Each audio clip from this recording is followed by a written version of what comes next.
தளபதி விஜய் இவங்க கட்சி ஆரம்பித்து 2 மாநாடெல்லாம் முடித்து மக்களை சந்திக்க போகிறேன் அப்படின்னு வாரம் சனிக்கிழமை பார்க்க வராங்க. திருச்சி, அரியலூர், பெரம்பலூர், நாகப்பட்டினம், திருவாரூர் அப்படின்னு 5 ஊரை கவர் பண்ணிடுறாங்க. அதுக்கப்புறம் இந்த வாரம் நாமக்கலையும் கரூரையும் கவர் பண்ணலாம் அப்படின்னு கிளம்புறாங்க. இந்த நாமக்கல்லில் சரியான கூட்டம் வந்து கூடுது. இங்கே என்னங்க அதிகம் உற்பத்தி ஆகுது? முட்டை உற்பத்தி ஆகுதா? அந்த முட்டையை பற்றி பேசுகிறாங்க. அது மட்டும் இல்லாமல் பல விஷயங்கள் பேசுகிறாங்க. இவங்க எதுக்கிற 2 பிரதான கட்சி அப்படின்னா, ஒன்று திமுக, இன்னொன்று வந்து பிஜேபி. 2 பற்றியும் பேசுகிறாங்க. நாமக்கல்ல அப்படி என்ன தான் பேசியிருக்காங்கங்கிறத பற்றி தான் இந்த வீடியோவில் டீட்டெயிலாக பார்க்க போகிறோம். எல்லாருக்கும் வணக்கம், நான் தான் பாலாஜி பேசுகிறேன். முதல்ல எப்படி ஆரம்பிக்கிறாங்கன்னா, விஜய் அவங்க எந்த இடத்துக்கு போனாலும் அவங்க எப்படி ஆரம்பிப்பாங்கன்னா, இது மாதிரி என் நெஞ்சில் குடியிருக்கும் அப்படின்னா, அதே மாதிரியே இந்த மீட்டிங்லேயும் பேச ஆரம்பிக்கிறாங்க. இது மாதிரி நாமக்கல்ல இந்த லாரி பாடி கட்டுற தொழில் வந்து அதிகம் பண்ணுறாங்க. அதையும் தாண்டி பல தொழில்கள் நடந்துக்கிட்டு இருக்குது. இந்த நாமக்கல் மாவட்டத்தில் அதிகமாக அந்த முட்டை உற்பத்தி ஆகுது. முட்டை உலகம் அப்படின்னு சொல்லலாம்லாம் சொல்லியிருப்பாங்க. எக் சிட்டின்னு வந்து அழைக்கிறாங்க. இது முட்டை கொடுக்குற ஊர் மட்டும் கிடையாதுங்க, உணர்ச்சி பூர்வமான மண் அப்படின்னு சொல்லியிருப்பாங்க. ஏன்னா தமிழனென்று சொல்லடா, தலை நிமிர்ந்து நில்லடா அப்படின்னு சொல்கிற ஒரு டைலாக் இருக்குல்ல, அது எல்லாருக்குமே வந்து தெரியும். இதை வந்து சொன்னால் வந்து நாடி நரம்பெல்லாம் வந்து ரத்தம் வந்து அந்தளவுக்கு பாயுது. அப்படிப்பட்ட ஒரு டைலாகை வந்து எழுதுனது யார் அப்படின்னு கேட்டிருப்பாங்க. இப்படி சொன்னோன்னா அங்கே முன்ன நின்னவங்களாம் என்ன சொல்லியிருப்பாங்கன்னா, விஜயகாந்த் அண்ணன் அப்படின்னு சொல்லியிருப்பாங்க போல். அதுக்கு தளபதி விஜய் அவங்க என்ன சொல்லியிருப்பாங்கன்னா, விஜயகாந்த் சார் வந்து சொன்னாங்க, பட் எழுதுனது வந்து மோகனூரில் பிறந்த ராமலிங்கம் பிள்ளை அப்படின்னு சொல்கிற கவிஞர் அப்படின்னு வந்து சொல்லியிருப்பாங்க. அந்த அளவுக்கு இது மாதிரி எழுதினவங்க எல்லாம் வந்து இங்கே கவிஞராக இங்கே வந்து இருந்திருக்காங்க.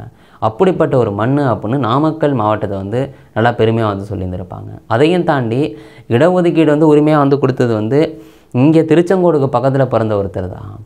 அவர் வந்து சுப்புராயன் ஃபஸ்ட்டு மினிஸ்டராக இருந்தார் அப்படின்லாம் அதையும் வந்து சொல்லியிருந்திருப்பாங்க. அவங்களுக்கு மணிமண்டபம் கட்டணும் அப்படின்னு வந்து திமுக சொன்னிச்சு. ஆனால் அதை வந்து சொன்னாங்க, செஞ்சாங்களா அப்படின்ட்டு அதையும் வந்து கேட்டிருந்திருப்பாங்க. அது மட்டும் இல்லாமல் இந்த வாக்குறுதி நம்பர்னு 456 இது மாதிரி வந்து நம்பர்லாம் சொல்லியிருப்பாங்க. இத்தனாவது வாக்குறுதி இதை வந்து செய்யலை அப்படின்னு. நாமக்கலுக்கு என்னென்ன சொன்னாங்களோ அதெல்லாம் லிஸ்ட்டு போட்டிருந்திருப்பாங்க. ஃபஸ்ட்டு என்ன சொல்லியிருப்பாங்கன்னா, ஒவ்வொரு ஒன்றியத்தினையும் இது மாதிரி தானிய கிடங்கு வைக்கிறோன்னு சொன்னாங்க, அதை வச்சாங்களா அப்படின்னு சொல்லிட்டு அது ஒரு வாக்குறுதி நம்பர் திமுக கொடுத்துருப்பாங்கள்ல, அதையும் வந்து சொல்கிறாங்க. அதை தாண்டி 2வது என்ன சொல்கிறாங்கன்னா, இது மாதிரி தமிழக அரசே இந்த கொப்பரை தேங்காயெல்லாம் கலெக்ட் பண்ணி அதை தேங்காய் எண்ணெயை ஆட்டி இதுமாரி நியாய விலை கடையிலலாம் கொடுக்குறேன்னு சொன்னாங்க, அதை வந்து கொடுத்தாங்களா அப்படின்னு கேட்டிருப்பாங்க. அடுத்து வந்து பார்த்துட்டிங்கன்னா, நாட்டு சக்கரை, இந்த வெல்லம் இதெல்லாம் வந்து நியாய விலை கடையில் கொடுக்குறேன்னு சொன்னாங்களே, அதை கொடுத்தாங்களா அப்படின்னு வந்து கேட்டுருந்துருப்பாங்க. 4வது வந்து பார்த்துட்டிங்கன்னா, இது மாதிரி அரசு ஊழியர்களாக இருப்பாங்கள்ல, இந்த டீச்சராக இருக்கிறவங்க, இந்த போக்குவரத்து துறையில் ஊழியராக இருக்கவங்க அவங்களுக்கெல்லாம் அந்த பழைய ஓய்வூதியம் கொடுக்குறேன்னு சொன்னாங்களே, அதை கொடுத்தாங்களா அப்படின்லாம் கேட்டிருப்பாங்க. அதை தாண்டி இது மாதிரி நாமக்கல்லில் ஒவ்வொரு நாளைக்கும் 5 கோடி முட்டைகள் உற்பத்தி ஆகுது, இது உலகம் ஃபுல்லாக ஏற்றுமதி பண்ணிக்கிட்டு இருக்காங்க, இது வீணாக போகாமல் இருக்கிறதுக்காக இந்த கிடங்கு வந்து ரெடி பண்ணாங்களா? இது வந்து பல ஆண்டுகளாக அந்த கோரிக்கை இருக்குது. இப்போ ஆண்டுகிட்டு இருக்க கட்சியாக இருந்தாலும் சரி, ஆண்டு முடித்த கட்சியாக இருந்தாலும் சரி, யாருமே வந்து இதை காதில் வாங்கலை அப்படின்னு வந்து சொல்லியிருந்திருப்பாங்க. டிஎம்கே எம்எல்ஏ வந்து அவங்களோட இந்த மருத்துவக் கல்லூரி மருத்துவமனையில் இந்த கிட்னி திருட்டெல்லாம் வந்து நடந்திருக்கு, அது உலகம் அறிஞ்ச விஷயம் அப்படின்னு சொல்லியிருந்திருப்பாங்க. அதில் பாதிக்கப்பட்டது நாமக்கல்லில் உள்ளவங்க தான் அதிகம் பாதிக்கப்பட்டது அப்படின்னு வந்து சொல்லியிருந்திருப்பாங்க. இதில் யாரெல்லாம் தப்பு பண்ணாங்களோ அவங்களுக்கு எங்கள் ஆட்சியில் பயங்கரமான தண்டனை கிடைக்கும் அப்படின்னு அதையும் சொல்லியிருந்திருப்பாங்க. கிட்னி விற்கிற நிலைமைக்கு தான் இப்போ உள்ள நிலைமை இருக்குது அப்படின்னு அதையும் விமர்சித்து இருந்திருப்பாங்க.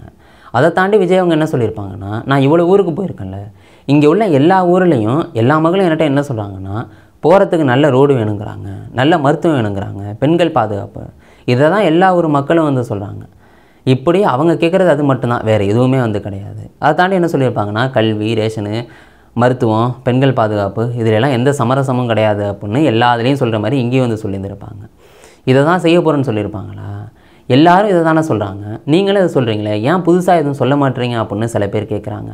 அப்படின்ட்டு அவங்கள என்ன சொல்லியிருப்பாங்கன்னா, ஐயா அரசியல் மேதைகளே, இது மாதிரி பெரியவர்களே, இங்கே பாருங்கள், இதுதான் வந்து முக்கியமான ஒரு விஷயம். ஏன்னா சாப்பிட்றதுக்கு நல்ல சாப்பாடு, படிக்கிறதுக்கு நல்ல கல்வி, போகிறதுக்கு நல்ல ஒரு ரோடு, நல்ல ஒரு போக்குவரத்து வசதி, நல்ல ஒரு பாதுகாப்பான ஒரு விஷயம், பாதுகாப்பாக இருக்கிறதுக்கான ஒரு இடம் அப்படிங்கிற மாதிரி வந்து சொல்லியிருந்திருப்பாங்க. இதுதானே முக்கியம், இதை தானே நம்ம செய்ய முடியும், நடைமுறைக்கு என்ன சாத்தியமோ அதை தான் நாங்கள் செய்வோம், சும்மா அளந்தெல்லாம் விடமாட்டோம் அப்படின்ட்டு அவங்க வந்து ஸ்ட்ரெயிட்டாக வந்து சொல்லியிருந்திருப்பாங்க. அதுக்கு வந்து ஒரு விஷயம் சொல்லியிருப்பாங்க, அதாவது நாங்கள் அளந்து விடமாட்டோம் அப்படின்னு சொல்கிறதுக்கு ஒரு விஷயம் சொல்லியிருப்பாங்க. செவ்வாயில் நாங்கள் ஐடி கம்பெனி கட்ட போகிறோம்னு சொல்லுவோமா, அடுத்து வந்து அமெரிக்காவுக்கு ஒத்தையடி பாதை கட்டுவோம் அப்படின்னு சொல்லுவோம். அதை தாண்டி காற்றுல கள்ளி வீடு கட்டுவோன்னு சொல்லுவான், இல்லாட்டி வீட்டுக்குள்ளேயே விமானத்தை ஓட்டலாம் அப்படின்னு சொல்லுவான்ட்டு நம்மளும் வந்து அளந்து விடுவோமா நம்ம சிஎம் மாதிரி அப்படின்னு சிஎம் வந்து ஸ்ட்ரெயிட்டாக வந்து அட்டாக் பண்ணியிருந்திருப்பாங்க. எப்பவும் போல் வந்து பார்த்துட்டிங்கன்னா 2 கட்சி, ஒன்று பாஜகன்னு சொல்லுவாங்க, டிஎம்கேன்னு சொல்லுவாங்கள்ல, ரெண்டுமே ஒன்றுக்குள்ளே ஒன்றா இருக்குது அப்படின்ட்டு அதை சொல்லியிருந்திருப்பாங்க. இந்த வாட்டி ஏடிஎம்கே உள்ளே எடுத்திருப்பாங்க. அம்மான்னு மூச்சுக்கு 3 தடவை வந்து சொல்கிறாங்க. ஆனால் பிஜேபியோட கூட்டணி வச்சுருக்காங்க. பிஜேபி வந்து தமிழ்நாட்டுக்கு வந்து என்ன பண்ணுச்சு அப்படின்னு வந்து கேட்டிருந்திருப்பாங்க. இதை வந்து நான் கேட்கல, புரட்சித் தலைவர் எம்ஜிஆரோட உண்மையான தொண்டர்கள் கேட்குறாங்க அப்படின்ட்டு அப்படி சொல்லியிருந்திருப்பாங்க. அந்த ஓட்டை வர்றதுக்காக ஏடிஎம்கேவும் பிஜேபி வந்து கூட்டணி வச்சுருக்கு, அது பொருந்தா கூட்டணியாக வந்திருக்கு. ஏன்னா பிஜேபி மேலே வெறுப்பு இருக்கிறதா வந்து ரொம்ப ஸ்ட்ராங்காக வந்து விஜய் அவங்க நம்புகிறாங்க. அதனால ஏடிஎம்கே வந்து ஜெயிக்காது அப்படின்னும், இங்கே வந்து டிஎம்கே வந்து ஸ்ட்ராங்காக இருக்கிற மாதிரி இருக்குல்ல, அதனால வந்து டிஎம்கேவுக்கு வந்து ஓட்டு வந்து விழுவில்ல, அதை வந்து கலைக்கிறதுக்கு என்ன சொல்லியிருப்பாங்கன்னா, பிஜேபியோட மறைமுக உறவுக்காரங்களாக அவங்க இருக்காங்க, நீங்கள் போடுற ஒவ்வொரு ஓட்டும் டிஎம்கேவுக்கு அது பிஜேபிக்கு போடுற மாதிரி, அதனால் போடாதீங்க அப்படின்னு அப்படியும் வந்து சொல்லியிருந்திருப்பாங்க. இது மாதிரி பல விஷயங்களை சொல்லுவாங்க. தமிழ்நாட்டுக்கு வந்து என்ன வந்து பண்ணாங்க, மறுபடியும் இவங்க ஆட்சி அமைக்கணுமா அப்படின்னு கேட்டிருப்பாங்க. அதை தாண்டி கடைசியாக ஒரு மிகப்பெரிய சொதப்பிருப்பாங்க. அது என்னென்னா, உண்மையுள்ள மக்களாட்சி, மனசாட்சி உள்ள மக்களாட்சி, நம்ம டிவிக்கு வந்து மறுபடியும் ஆட்சி அமைக்கணுமா அப்படின்னு வந்து கேட்டிருப்பாங்க. ஏன்னா இவங்க இன்னும் ஒரு வாட்டி கூட ஆட்சி அமைக்கல, இல்லை மறுபடியும் ஆட்சி அமைக்கணுமா அப்படின்னு வந்து கேட்டிருந்திருப்பாங்க. அப்படி சொல்லிவிட்டு அதை ரியலைஸ் பண்ணிடுவாங்க, ஓ தப்பாக சொல்லிட்டோம் அப்படின்னு. அப்போ என்ன சொல்லுவாங்கன்னா, திருத்திட்டு இப்போ ஆட்சி அமைக்கணுமா அப்படின்னு கேட்டேன்னு சொல்லியிருந்திருப்பாங்க. அதுவுமே தப்பான ஒரு விஷயமாக தான் மாறும். நல்லா யோசிச்சு பாருங்களேன். உண்மையுள்ள மக்களாட்சி, மனசாட்சி உள்ள மக்களாட்சி இப்போ அமையணுமா, அதாவது இது அமையக்கூடாது அப்படிங்கிற மாதிரி ஒரு விஷயமால வந்து மாறுது. அவங்க வந்து அந்த இடத்துல வந்து சொதப்பிருப்பாங்க அப்படின்னு சொல்லி ஆகணும்.